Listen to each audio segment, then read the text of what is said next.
right. Happy, what day is today? Thursday, right?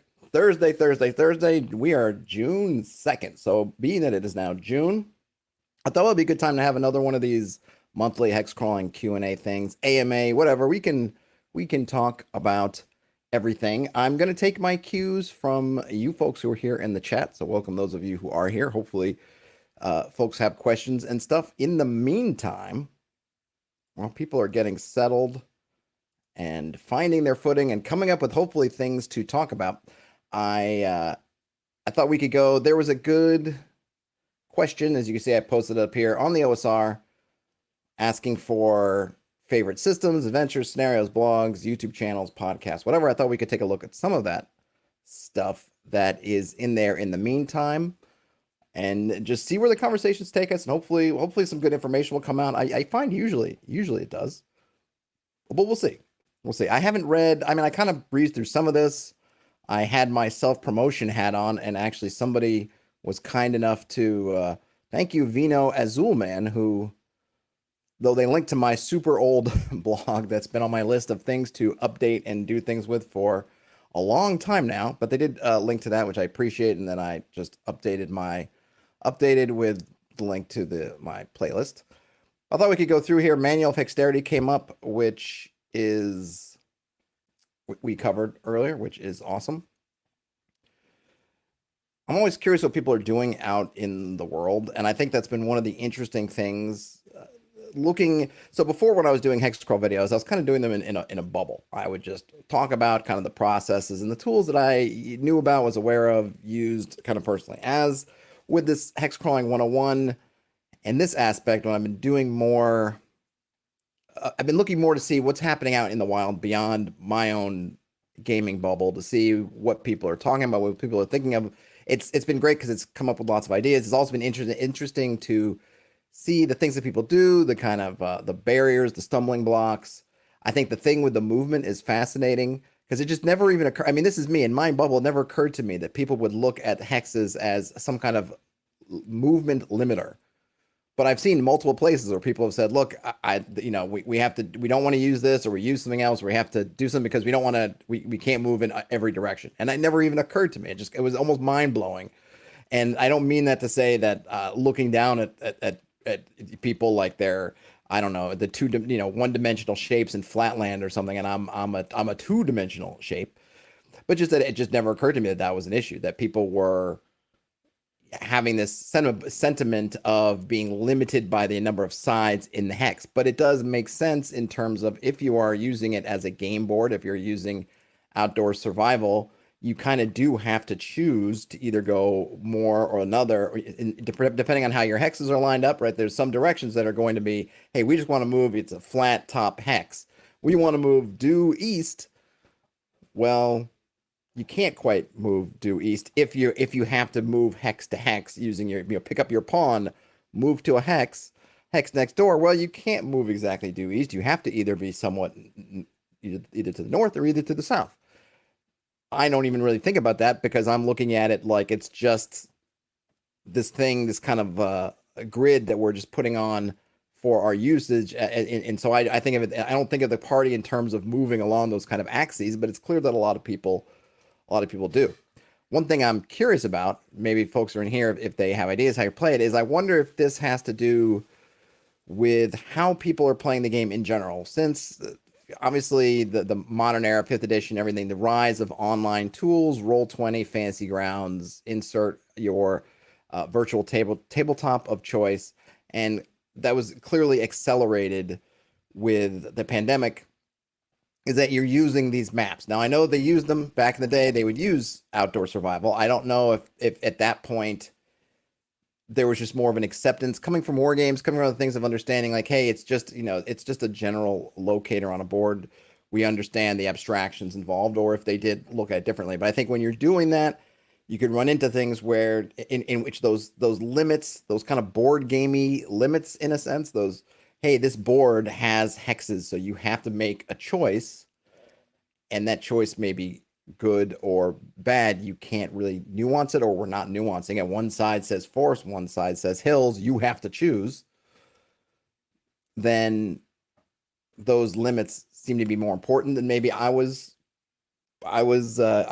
given to. And certainly there are ramifications. If you're more towards the forest, that's going to be easier in some ways. If you're taking your standard woods versus standard hills, hills are a bit more difficult. The encounters are worse. So it's not that there aren't mechanical consequences, fictional and mechanical consequences for which direction you choose. I just didn't really take it as a big deal in the grand scheme of things, but it's been effective for others. But I wonder if I'm playing Theater of the Mind in my own bubble. We're using Discord. I do not. They have a very general map of just their little area. It's not to scale. Does not have hexes. So my party is never confronted with any limits to their directionality. I'll just kind of make a choice for them.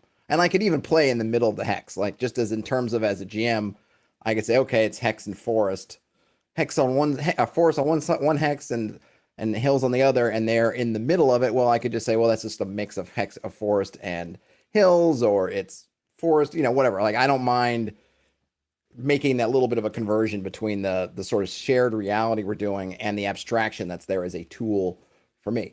Marcello's here. Hey, Marcello. And then Brian Smith. Hey, Brian Smith says, I think the concept of the grid/hex as an abstraction grows out of having experience with how the game plays.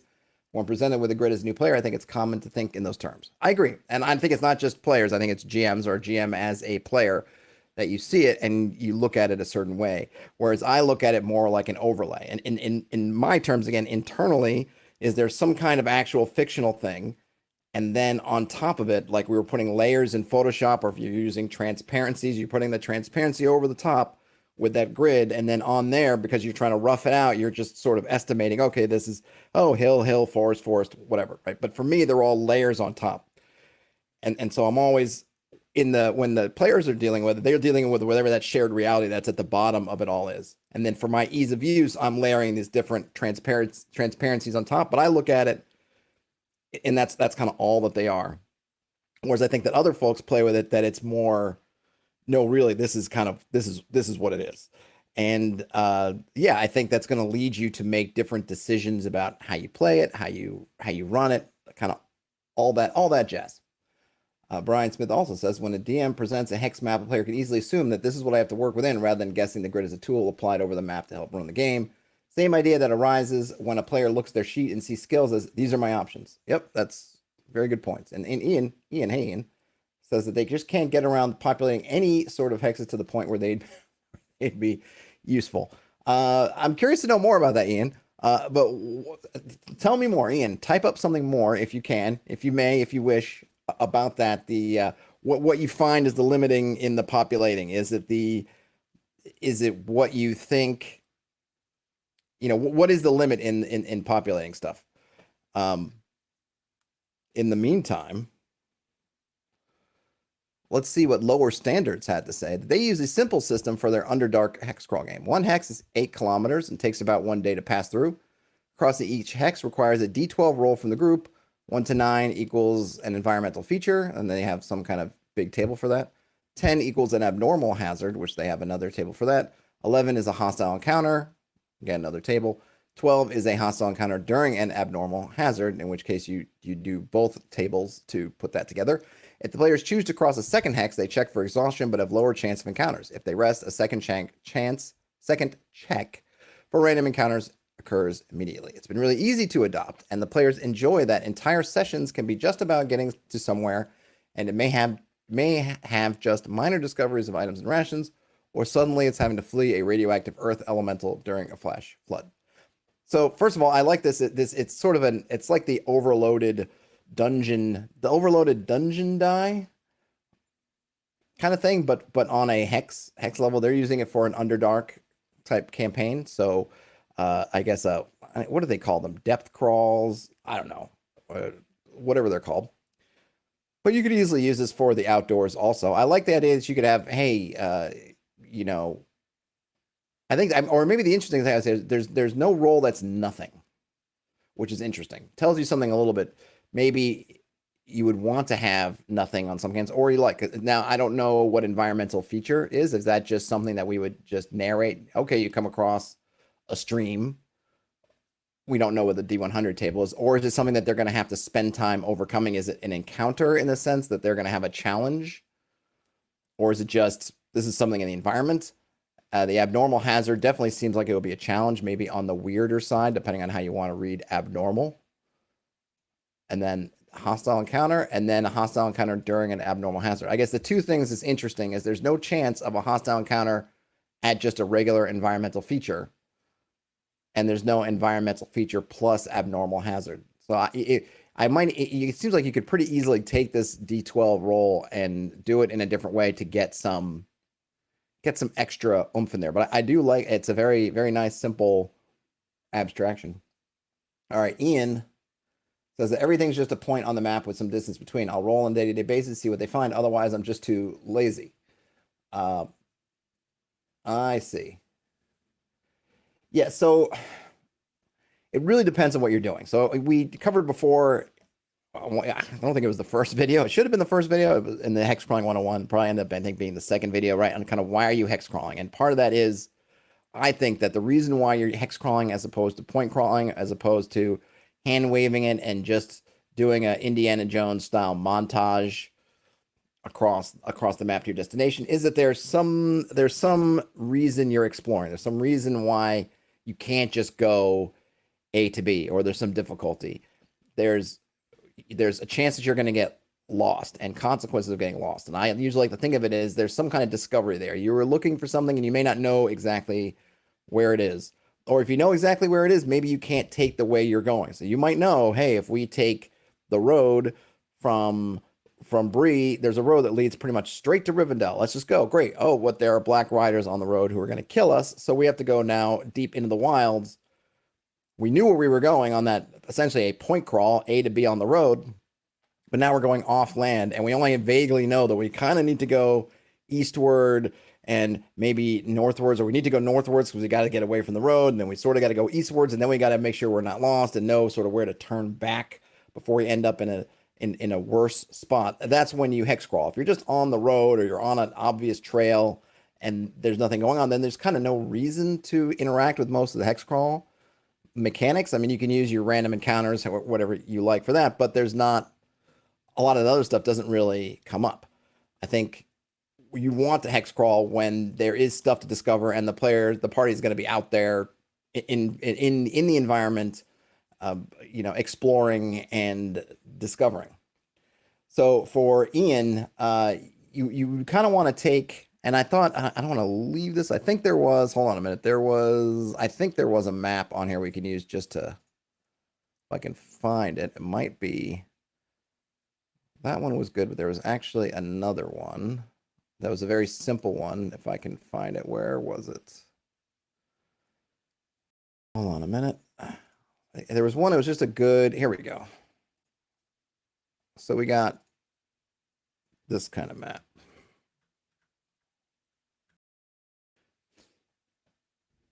So really, for example, I don't know what some of these are. I don't know what that is. Man with a staff standing in a field. Sure, whatever that is. So, okay, well, here's ruins. I'm trying to think of one. So maybe, okay, so here's a lair. This is something. Maybe this is a dungeon. So, for example, you don't need to really hex crawl if you're following the river. Following the river, presuming you can follow the river, it's just a point crawl. Because the river's right there, and you're just going to follow it along. There's probably, I would assume, it's not listed on here, but I would imagine, unless these are enemies or something, there's going to be a nice road that's going to go through. You're passing through lovely farm country, blah, blah, blah. Passing along, road. Probably a road to whatever that place is called. Ooh, zoomed in maybe a little bit too far. Here we go. Whoops, wrong way. So looking at it here, and this is not my map, obviously, or not, it's not obvious, but it's just not mine. I imagine there's a road falling along the river. Even if there wasn't a road, this is all grasslands. You're not going to get lost on the river. I'm not sure what would need to happen for you to lose complete and utter sight of the river, since you know the river's there, you're on the south side of the river. So you're going to have you're going to hear the river, you're going to see the river. There's going to be some kind of sloping here. There's little changes in environment to the river. There's probably a road that runs along here, along this red river. You're not going to lose yourself on the river. So if all you're doing is following the river along, then just you don't need to hex crawl. It's probably a poor use for hex crawling mechanics because it's just not a good fit. Because you're just the stuff like getting lost, your party's just going to go, yeah, but we just stick to the river. I mean, if that's what they're going to say, we stick to the river, and there's nothing to cause them to deviate from the river. There's not some river dragon or river turtle, dragon turtle over here. There's no weird water elemental uprising around these ruins. Nothing going on here. There's no reason for them to have to scoot out. They're just going to follow the road all the way to Lomendi, if that's their choice. Or let's say they're going to go to Mewin. So then they get to Mewin. Now, from Mewin, presumably there's a road that leads to Judd.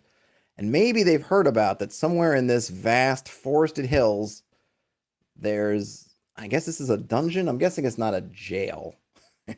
It's a dungeon.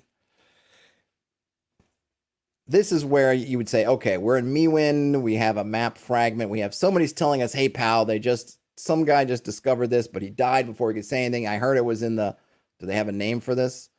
I heard it was in the hills in the eastern end of Mool Forest that there's this spot. Now we're into kind of, okay, hexcrawling territory. But still, to go back to Ian's point, we're still just 2 points on the map. But now the players are going to be engaging a little bit more with the hex crawl because they're going to be exploring. At this point, whenever we've figured this out, and if this is the adventure, or if this is our campaign starter, let's just say we're going to take this map as it is. We've got these 3 prongs. You've got Judd, Mewin, this, and then let's say we prep whatever this is, like a camp or another little village. Not sure what that is. Let's just say this is our basically our triangle. We know they're going to be starting at Mewin, or maybe they're going to start at Judd and go to Mewin as part of the first part of the rumor, whatever it is, right? They do that. Now it's going to be, okay, we know this part. We're going to start filling in these hexes in between. So I can't highlight this. Actually, you know what? Hold on. Let me do this. I actually happened to open up our Hexcrawling 101. That's what I love about these things. Just infinite space. There it is. Boom.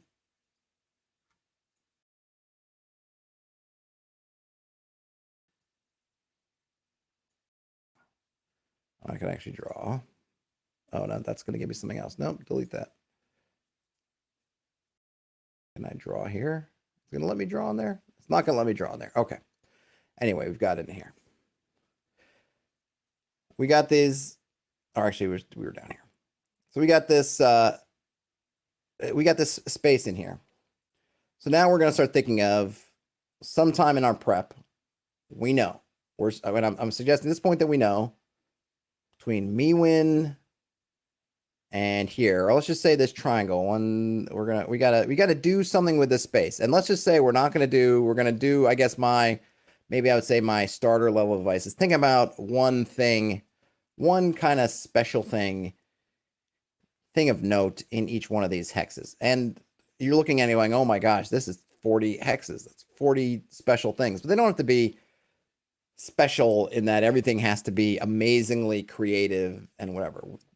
In these farmlands, we could have, maybe this is looks like Mewin, looks like it's kind of maybe a major regional capital. Maybe this is the seat of the local duchy.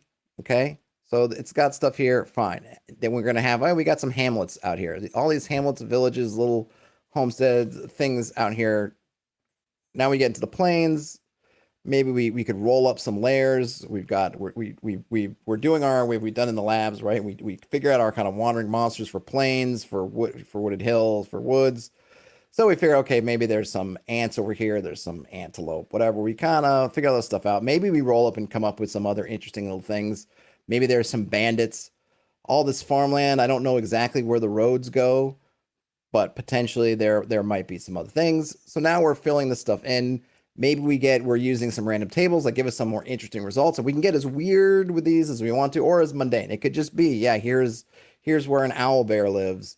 Here's where there's a giant ants, or giant termites mound is over here. Here where some ant lions this is there, live, those kind of things. It can be kind of mundane like that, but these are all interesting things for the party. They don't seem exciting to us necessarily as a GM. Well, it's just this kind of layer, but that's stuff that the party, I mean, at least when I'm a player and I'm looking at it, I'm thinking, ooh, there's a layer that may mean there's stuff in it. If we can get to the bottom of that giant termite's nest, there might be some loot. Of course, it might kill us all, but there might be something. Ooh, there's an owl bear's den. I want to go dig in to see whatever bones, whatever stuff is in the back of that cave, because there might be some poor traveler, some poor adventurer that got ganked and eaten, and maybe they have a nice cloak or some nice armor, some nice weapons, some nice stuff like that. So I'm going to fill all this stuff up. Now, as Brian Smith just said, that travel usually takes the path of least resistance, which is true. So they're probably going to follow the open grasslands. And then we could even talk about there'd be grazing in here. Maybe these are some open pastures, other things. This could all be fairly mundane. Perhaps if we're using, say, that kind of Western fairy medieval sense, it's really the forest is the big kind of danger zone, where this could all be pretty tame. There might be lots of, maybe even I could add in some smaller villages out here, different things. And sure, yeah, they're going to follow that down, but they don't know exactly where in all this woods this place is. They don't know that it's in this first hex. Let's say that they know it's in the hilly forest at the east of Mool. So they're going to know, okay, the hills are starting right about here, though they do extend back in here. But okay, they're going to start here. This is a lot of territory to cover. And there's no way for them to just beeline. They might, and they could just go, and then they just have to find it in this one hex. Remember, each hex, assuming the norm, each hex is 30 some odd square miles. So just saying it's here doesn't mean that they just drop their token in this hex and suddenly they're at the door to the dungeon. It just means that they're within 30 miles of the dungeon. They could easily make some wrong moves, get unlucky, and go through it and just not find it unless they're super careful, unless there's traces. And you could start thinking about, well, if there was some kind of structure here, some kind of culture that resided here, maybe there's traces in other places, maybe they could figure other things back, whatever, or maybe even out here there's a trace, maybe there's some fragmentary broken roads, old roads that they stumble onto, or trails that they can discover are roads. There are all kinds of methods they could do to, once they get in the area, either in the hex or maybe in one of these hexes surrounding it, to know that, okay, we're on the trail, we're going to do things, narrow it down, and get there. But they're going to have to do some digging around. They're going to have to make some guesswork. They're going to have to start figuring things out. And that's assuming that they're able to stay on target. Now, out here in the plains, it's hard to say. When I talked about getting lost, I talked about this, is that, look, the forest is to our south. We are north of the forest. We know which way east is. So basically, we can just follow the edge of the forest, essentially similarly to following the edge of the river. We don't necessarily know where we are, but we can't get totally turned around. We can't end up, okay, we're doing this, and then end up going up here. It just doesn't really make sense. You're going to look around, and unless you're in a storm, and there's some kind of heavy fog that never lifts, and you're never going to look and see that the trees are getting further away. And then, of course, if we're turned around, you notice that there are no trees in front of you. It's going to be pretty quickly we go, okay, we're turned around, right? It doesn't make much sense, but they're going to get into this area here, and they're going to have to explore. And you have either at the same time you've filled in this areas with things. Maybe there's a treant that's gone crazy. Maybe there's some weird elves or gnomes or troglodytes or other things, or there's another old ruin or a weird tower, or there's some hermit that's out here who's strange. And the party is going to engage with those because they have a goal, which is get to this dungeon. They don't know where it is. So if there's a hermit's hut that they come across to in this hex, a good bet is that they're going to want to go talk to the hermit. And then you get to think about, well, what does that hermit know? It might know a lot, might know low, it might tell the truth, it might lie, might attack them, might try to trick them, might try to do something else. It might not even really be a hermit. Maybe it's something else in disguise. What does the hermit want? What does the party need to do to earn the trust of the hermit and make this transaction? You get to have a lot of fun with that encounter, and that encounter can lead to all kinds of other adventures, because maybe the hermit says, well, I'll tell you, but first you got to do something for me. And to do that, you have to either you got to go deeper in, or you got to go to the mountain, or you got to go wherever. And the party could say, you know what, F you, Hermit, we'll find it on our own. And the Hermit says, good luck, you'll never find it without my help. Maybe that's true, maybe that's lying. All this stuff's still there. You're going to find trails. Peter the Giant talking about even wildlife uses known paths and going through thickets, of course, but those trails don't necessarily take you where you want to go. So you might say, hey, you've got these great trails, but they don't seem to be leading you where you're going. Of course, maybe those trails could end up being remnants of old roads. These are all things that you want to be having your party interact with in terms of the Hexcrawl, trying to figure out the directions, trying to figure out if they're lost. Are they right? Once they get in these woods and these hills, and there's valleys and hills, and it's wooded, and you don't know exactly where you're going, and you don't know exactly where you're trying to get to. It's not like they know for sure if they're in 2119. Oh, we're just going to go a little bit northeast and we'll go right into it. They don't know that. They got to figure all this stuff out, and whatever you've populated these hexes with starts to come into play. Whatever wandering checks start to come into play, resources start to come into play, weather starts to come into play, then you can get a lot into it. And all these things are happening. If they are ending up in battles, does that drain their resources? And now they have to kind of camp or try to figure out a way back. Maybe they tell that Hermit to F off, but then they get all lost, but they're able to find their way back to the Hermit. So now they're more amenable, or they find some other force. You could start thinking of kind of rules of three. Okay, well, this Hermit is sort of one faction out here in the wilderness. Maybe we talked about there's a mad treant over here. Maybe the treant is super pissed at the Hermit, and that's something you can factor in if you happen to encounter both of them, or if you happen to go to the treant and the treant knows, we'll just say knows. Maybe the treant says, you got to go deal with that Hermit. You kick that Hermit out, you get that Hermit out of my woods, and I will help you. And so now you go that way, and there could be another entity down here. But you got to do all that together. But when you're hex crawling, is you really want your party to be engaging with as much of that as possible, both mechanically in terms of navigation, exploration, and then also with the sort of resource management. Is, hey, you're out here. How many? You may give them a rough estimate. Well, that if you go from Mewin to sort of the easternmost edge of the forest, that's about, I don't know, 1, 2, 3, 4, 5, 6, 7. We'll call it, say, 8 hexes, but it's really, or 7 hexes, but it's plain. So we'll say they could do 3 hexes a day. It's a couple of days travel. We don't know what's in here. So then there's, of course, depending on how what aggressive the party wants to be in terms of how much stuff they're packing versus how much they're going to want to hunt and live off the land. That factors into their thinking. It's going to also factor into their activities. Are they going to want to set up some kind of permanent, semi-permanent base of operations and then make forays from there? Are they going to keep switching camps? All this stuff. I mean, I found that my players and the players have gotten into all that stuff. Once they get into it, they start to recognize the things they want. And I remember in a game that I ran, they kind of came up with these kind of clear ideas. They had this sort of very Roman idea of how to run this thing. We're going to make a kind of permanent sort of walled camp. We're going to cut down some trees, and we're going to make sort of make a little perimeter with a palisade, and we're going to really kind of set up here. And that way we'll always have a at least somewhat of a strong point to retreat to, and then we're going to foray from there. Great. Some other parties might just be like, well, we're just going to camp here and camp there and camp anywhere. Maybe eventually they'll find a location, say with a source of water, and maybe it's got a rock wall or something next to it, and they'll say, ooh, we should camp here permanently, and then do something like that. Maybe they'll find a food source. Maybe things will chase them around. Maybe they'll find some of these places they thought were good were not. You get to kind of play with all that. But these are all the kind of things that you want your party involved with. If it really is just a case of, hey, we know exactly where we're going, we know exactly how to get there, we know exactly how much time it's going to take, and we're just going to walk it off, then you're really down to kind of, we probably should just point crawl this or just hand wave it. If you're on the King's Road and you're in the middle of civilization or some kind of settled area, nobody's your enemies and there's no bandits or anything on the road, and you just, I get in my car and I'm in New York City and I'm driving to Massachusetts. I know it's going to take me about 3.5 to 4.5 hours to get there. Maybe on the only thing I knock on wood for is I'm going to get into an accident or something. Other than that, I'm not really getting lost. I'm not doing anything, but either there's a lot of traffic or there's a little bit of traffic. Then I can just kind of hand wave it, narrate a little bit. If I'm going to use extra resources, in my case, gasoline, maybe I'd roll some dice, say, oh, you used up more gas than before because whatever, that's it.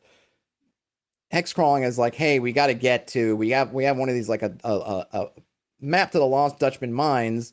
We know we have to find the rock that looks like a face, and then we got to try to go do east northeast, and then theoretically within 2 days going east northeast, maybe there's some other kind of landmark we can find, or else we're in somewhere in there, and it's all mountainous wilderness or forest, whatever that, and then we got to find it. And that's like, okay, even though we know vaguely where to go, we don't have any kind of direct sense. We're going to have to figure it out. That to me is like prime. Let's hex crawl. Let's hex crawl this out. As Brian Smith says, it says you're not an adventurer if you have no time pressure, no danger, complete information about the world. This is true.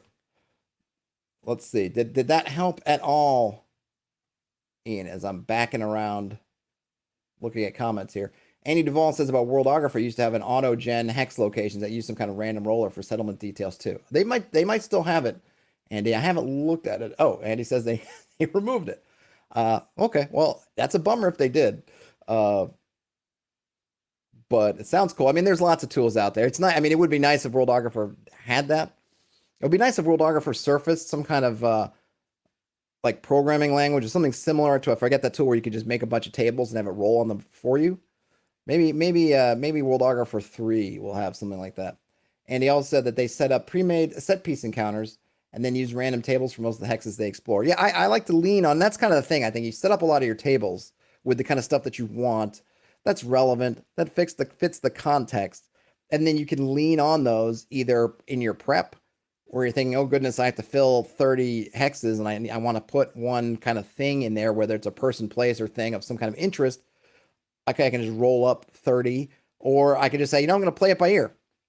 They're, my party, they're going to have talks and stuff. And then as they're oddly talking about something, or I say, okay, like give me a second, and I can, roll on the table. Oh, there's a lizard man camp over here. And then I can start narrating them coming up into signs of a lizard man camp, or I can roll for direction and distance to see, is this something they're going to see, something they're going to hear? Is something from the camp going to see or hear them? Or is it just something that maybe is in the background where they'll just get little traces of it, even though the camp's not really close? But I'm presuming that within the kind of hex of a kind of encampment like that, or a village of some sort, there's going to be kind of trace elements, even if it's just trees that have been noticeably cut down when you wouldn't think there's anybody to cut them down, or the odd footprint in the mud, or whatever it might be, right? Stuff like that. Let's see. Pete Giant says most travel, even in wilderness, is via place of least resistance, whether they be paths or trails. Yep. So that's why they tend to lean into point and / path crawls. Yep. I mean, this is all true. The way I like to look at it, though, is that sometimes the trail doesn't take you where you want to go. For instance, I was on a hike. If you saw my post on Memorial Day, I was on a hike, and at one point, and it's an easy hike, and there's a very clear, obvious trail, but there were some things because we were going through land that was old. Of course, the land was old, but every once in a while there's kind of ruins. You'll see things like an old stone wall that's just when the property was differently divided and differently used. You see these kind of remnants of civilization, in a sense, that's past when it was more homesteader, or when it was more industrialized. Because something that's interesting, I guess, just a little sidebar, in Massachusetts, I was in the Berkshires. It's lots of hills, forested hills, which looks beautiful. It looks like, this is kind of this wonderful green landscape. It's very much, if you was going to hex it out, it would very much look like this area, the east of Moole. It's all this beautiful. There's lots of little streams and rivers that kind of go through. It's little lakes and ponds, and it's beautiful. What's interesting is if you rewind to the turn of the last century, so talking about the beginning of the 20th century, 19th century, into the 20th century, it's second industrial revolution-ish. The hills, a lot of them were bare. It looked brutal. It looked like somebody had come through with a Bic shaver and just ran it over these hills. It was totally deforested, and it looks like something out of an apocalypse. It looks crazy. And there was like some kind of big anniversary where they had a book that showed all these old pictures. What had happened was somebody way back in the day realized that our future, or a possible future, is going to be the ecotourism, way before ecotourism was a word.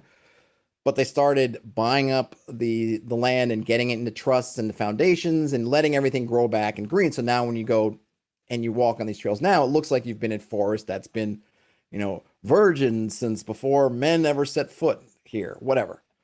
But that's not the case. And anyway, so you'll see things like, oh, look, there's a stone wall just over there, or see the foundations of a house, or you see some other kind of detail. But they're not on the trail. There's no trail going over to them because that trail is so far gone, and who knows what it was at the time. That's just gone, but it's just kind of over there. So if my goal as an adventurer was to get to that ruin or get to that wall or do something else, sure, I could take this trail I'm on for somewhat, but it's good that I looked and saw it because depending on the wooded area, I might not, I might be screened from even looking beyond it, but I wouldn't be able to get there just by following the trail because the deer don't care, the bears don't care, the other hikers don't care. So sure, you can have following trails and things, but I always like to put the importance of at some point you may need to get off the trail. The trails don't always lead you to where you want to go. And there also might be the things that depending on what's happening, the trails are also what's most likely for things to be on looking for you. If you are being pursued, like Frodo says in Fellowship of the Ring, get off the road. Right? You're on the road, which is great. But so is the enemies on the road. You don't want to get there. You get off the road. Or it's going to take us 5 days on the road, or it could take us 3 days over the wilderness, and that's important because whatever we're trying to get there, we want to beat them to wherever the destination is, and they're ahead of us. So if it takes us 5 days, it's going to take them 4 days. We can't make up the time, but if we go off road, we can, and we can't always rely on trails because again, they might not be going. We may need to bushwhack. So while I appreciate that trails can be sort of point crawlish, I find that oftentimes, and you can do this in the fiction as well, is you got to get off the trail. You're going to have to get off the trail, and you're going to have to rely on your instinct, your guts, and do a little bushwhacking. Get out there. And certainly in places like jungles and forests and everything, there are all kinds of stories where people had to literally take out their machetes or their hatchets or whatever and hack their way through however long to get somewhere. It wasn't just, oh, we can just follow the trail. The trails don't go there. Trails, for whatever reason, aren't there. And when I like to think about the kind of dungeons and their atmospheres and things, there may be reasons why all the trails conveniently go away from the bad place because nothing wants to go over there because there's something nasty down there. Even more reason why a trail just might not lead to the doorstep. But certainly, if that's how you prefer, that's fine. It's a character thing. It's a judgment thing. It's what you feel about your environment. But certainly, if you want to lean into point crawl mechanics, there's nothing wrong with using trails and things and rolling some dice to see if you get on the right trail or whatnot. But I always like to try to push to say, hey, the trails are all good and they're time saving, but the trail is starting to turn to the east and you got to keep going north. So what do? Do you hope that you keep following the trail east and that it swings north? Or do you head out and say, you know what, we got to go north? And I kind of push those decisions on my players. Let's see, what else we got here in the chat? Brian says, it feels like playing in the woods, making a fort, exploring all that good stuff. Maybe the kids that don't play like that anymore, so it's more video gaming. Oh, going back to my thing. Yeah, I don't know. I mean, I definitely think that certain mindsets, you get into it more. And yeah, I think that my players were kind of engaged in that, like, yeah, we're going on an expedition where, they obviously at least one of them had an interest or had read up in some ways on kind of Roman army practices, which were kind of fascinating for the things that they would do when they were out on campaign, and they would just build these basically forts and they would do it super quickly. And I think talking about Caesar in Gaul, how astonished the locals were that the Romans would just show up and suddenly there's this manned armored fort that's there seemingly overnight, and they would do it something like plunk it in the middle of a road. It's just amazing stuff. So yeah, I think that if you have players who are interested in that and engage with that stuff, and it doesn't have to be historical, it could be in stories of fiction, whatever they're reading. I think that's definitely going to make it an easier road in terms of getting them to engage with certain things, which always comes back to that kind of know your table. If your table really doesn't care and they're just going to like roll their eyes and go, and turn on their phones, and as soon as you get involved with that, then maybe if you really want to run a hex crawl, maybe you got to do it with some different people and that kind of thing. I haven't had bad luck with it yet myself, but my basis for this is not a lot. I'm not running, tens or even hundreds of games. So, I've just been lucky. But the one thing I also will do is I try to reinforce it all the time. I will keep reinforcing things. So, so another kind of sidebar, I had my first gaming session in forever yesterday, Tuesday night. And one of my players is potentially bailing out, at least for the foreseeable future. They have just work stuff, family stuff. They have a kind of a newborn, and their other child is very young, so just no time, right? So they were about to enter the Caves of Chaos again, essentially coming back in force when we had to go on the original hiatus because I had family in town and I just didn't have any free time. And then we kept trying to schedule things, and it took us forever to schedule it, basically through all of May, trying to figure out, okay, April was the my hiatus month, and then all through May trying to get scheduled, and we couldn't. So I said to them when we started, I said, look, I know you guys were set up, literally we'd ended the session before. You were basically at the first cave entrance to the caves on that bottom level. This is the one that they had already dealt with a bit and kind of cleaned out to some degree. And I know this is what you're going to do, but this player's gone right now. Who knows if they're coming back? Even though you've got everybody else there, you're still one person down, and not just one person down, but one, PC down, which is more meaningful than, say, if you were down one hireling. So if you want to back up and then do something else, we can do that. And then I went and reiterated kind of all their options. Well, look, you guys are kind of in a bind in this situation. If you guys wanted to just, hey, this region is dead to us, and go down the road somewhere or do something else, like you're welcome to. If you want to, I said, I just kind of laid out all their options, said, listen, don't worry about me. I'll figure it out. Figure out what you guys want to do and do that. And ultimately they ended up sticking with their plan, but I thought it was important to reiterate it. And I try to do that a lot. And I think when you're doing things like Hexcrawl's exploration, things like that, I want to reiterate that a lot so that your players, if they're looking at a map or they're looking at something and you're saying, hey, you got to get here, from there to here, and they're looking at it, maybe they see the line of hills that's in between those two spots and they don't see an obvious road, and that leads them to think like, well, we just can't get here or whatever. Like, I want to reiterate, it's like, hey, you can get through there, these things, right? Be aware of these things, or remind you of some of the mechanics, but hey, these things are available to you, or you don't have to go this route if you don't want to. Remember, the world is open. Like, I'll just try to go through and run all that stuff out again so that they make sure, especially since we hadn't played for a while, that they just had that kind of understanding. Let's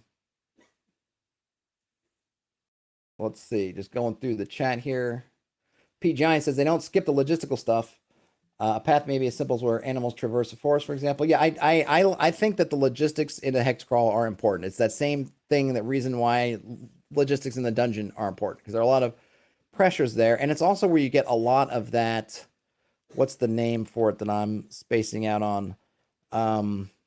Emergent gameplay, that emergent storytelling, all the fun stuff that can happen during your game is going to come. A lot of it, from what I'm seeing in my experience, comes from the situations that either having to do with logistics has a factor. We have to do something. We start off with, well, we get like when Brian Smith said, hey, we're going to take the path of least resistance.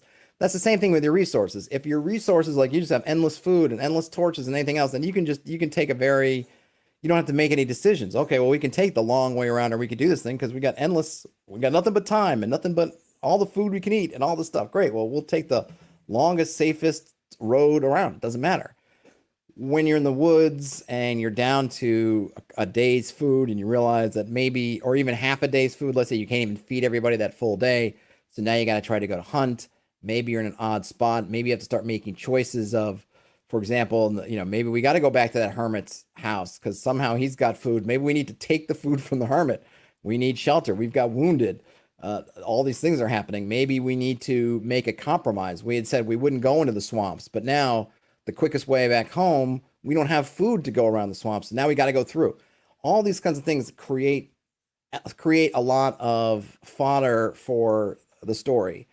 And having those logistics is really a nice pressure to make them consider choices that they might not do. It gives them that tension. Well, we'd love to just go around and take the easy path, but that poses problems. And logistics helps create those problems, those tensions. This is Pink Lemonade Spindrift for the Working Man. Blarg Corp asked, do I typically have players that I recruit online? No, I have not gone the online recruiting process. Well, actually, that's not entirely true. So the last of the two games, my last two most recent games, the first game I was recruited from at the time it was a Slack server. They moved to Discord. It was kind of when Discord was sort of rising up and displacing Slack for non-corporate messaging. And those are the couple people who I did that game for. I knew from that community, so I didn't know them in person, but I knew them online. They weren't strangers to me in terms of our total interactions. The second group came from when I just happened to be out and about, and somebody I knew kind of just casually from kind of the neighborhood sort of thing. There was a board gaming store that did adult gaming nights I used to go to, and that was a person who I met over there. So it was all kind of the people who came on the adult gaming nights tended to live in the neighborhood or not too far away. So I met them, seen them a couple times, was friendly with them, and then ran into them somewhere else a while later, and we got kind of talking, and we were talking about gaming and stuff, and then we had exchanged numbers and things like that, and then a little bit later on, they contacted me right when the pandemic was starting, saying, "Hey, I'd like to try to get a game. Would you be open to GMing?" And I said, "Yeah, sure." And then he recruited some folks, but I think that the couple of people he recruited, he knew in real life, I think, or maybe from another online community. So I didn't actually do the recruitment. That kind of happened without me. But my point of contact was somebody that I knew, and then those were kind of he had, in a sense, if you want to say, he vouched for them, or they were sort of his folks. So I haven't had to, or done, or not even, I don't know if it's had to. I just haven't done the total online recruitment. I'm not sure what I would do with that. I'm always, as soon as I feel like, oh yeah, the community, people online are wonderful, then I start reading threads and seeing some of the horrible things, just the way people treat each other online, and then I go, I don't know if I want to. I don't know if I want to deal with that. I think if I was going to recruit a game online, I would have very kind of stringent procedures that would probably make me seem more of a jerk than I actually am. But it would just be because I want to protect myself from a bunch of, 'cause, you don't want to get a whole bunch of. I hate reading stories when a game just turns into someone's nightmare because of people. So not that you can ever. I don't think there's really any tool you can do to totally get away from rolling the dice at some point on just some people, whether they're good or not. But I feel like I would be kind of I would be setting up some pretty strict guidelines. Pete Giant says that they like the ICI doctrine, information choice, and impact from Bastionland as the thought process when running a game. Oh, that's a good idea. I haven't looked at. I think I have Bastionland somewhere. Oh, I think I have it digitally.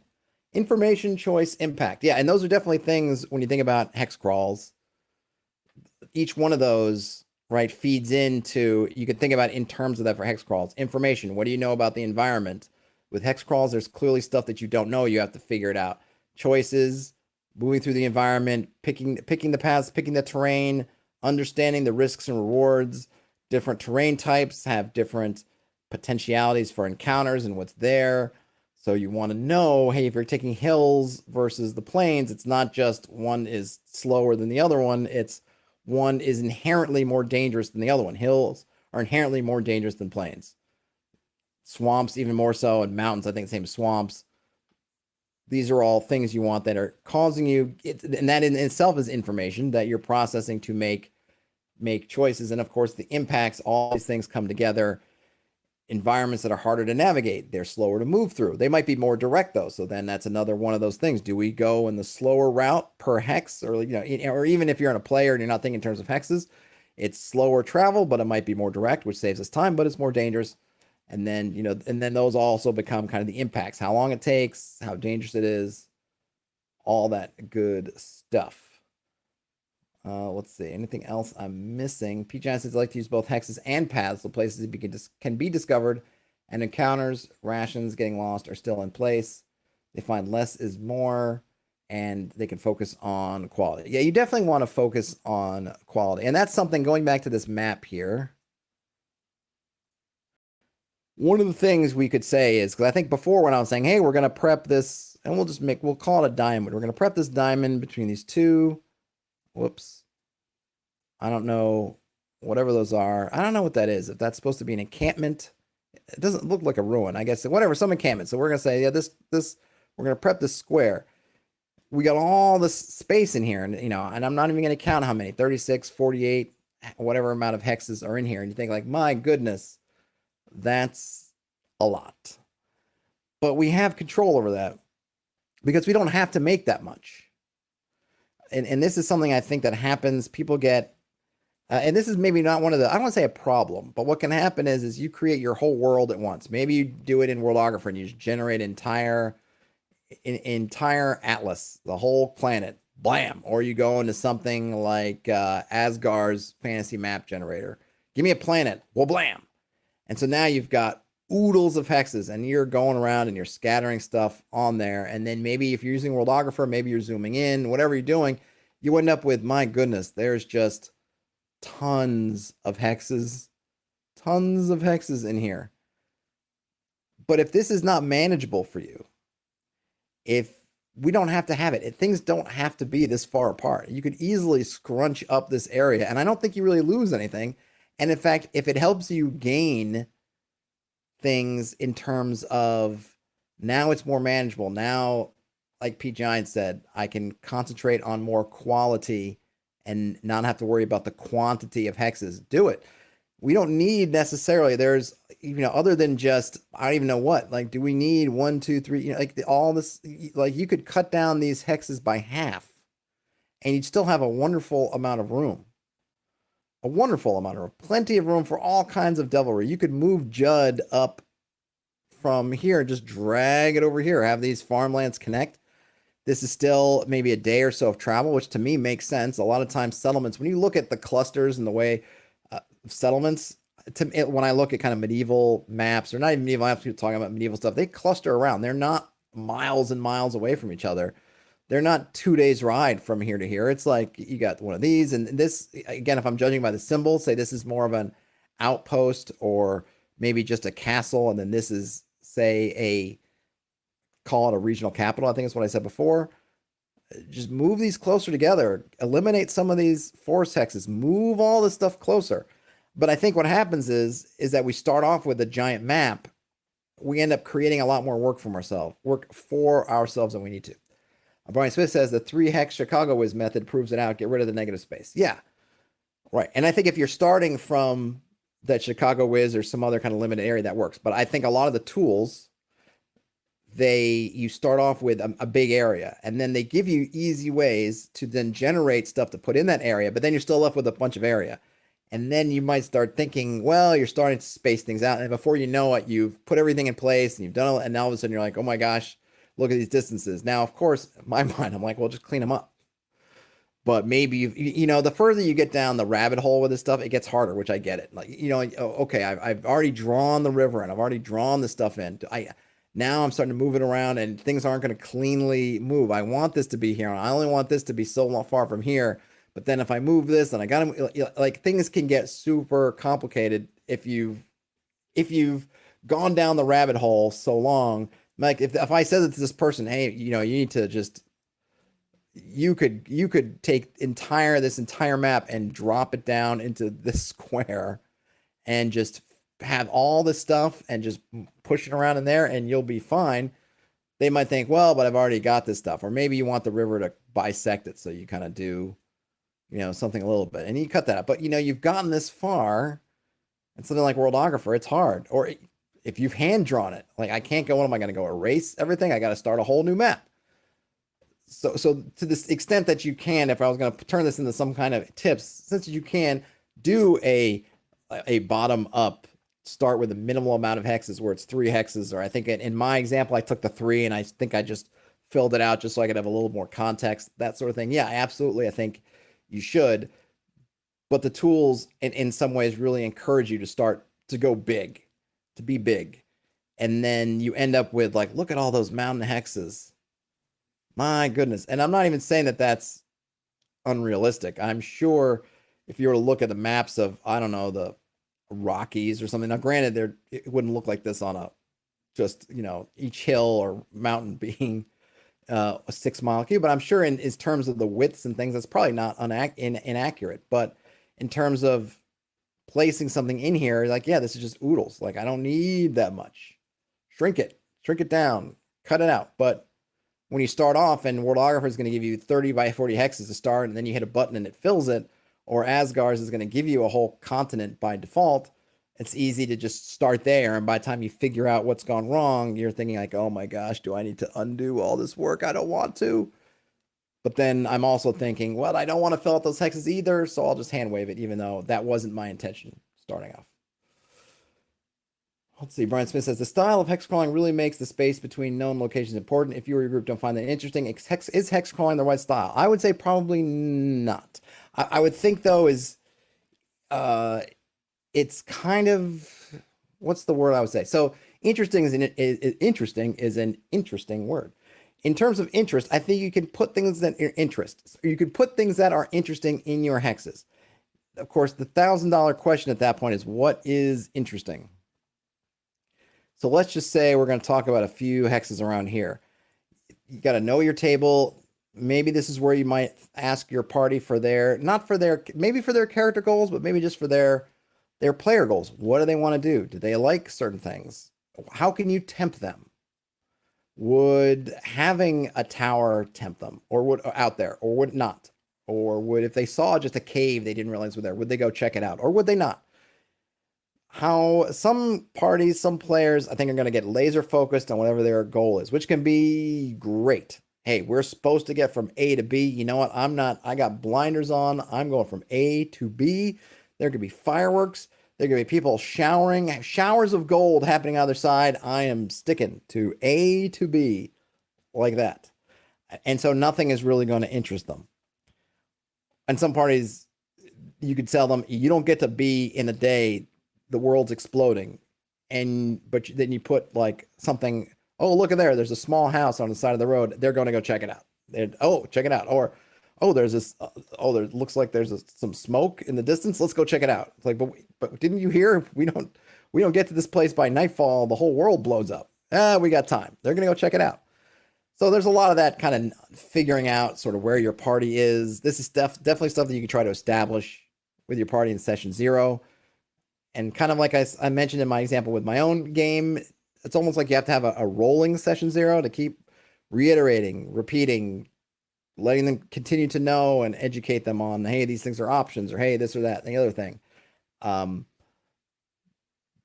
And feel free to, and this is where also, like, I like the 5, 6, whatever mile hex, but if it makes more sense to abstract into larger spaces and say, look, each hex is a day's travel.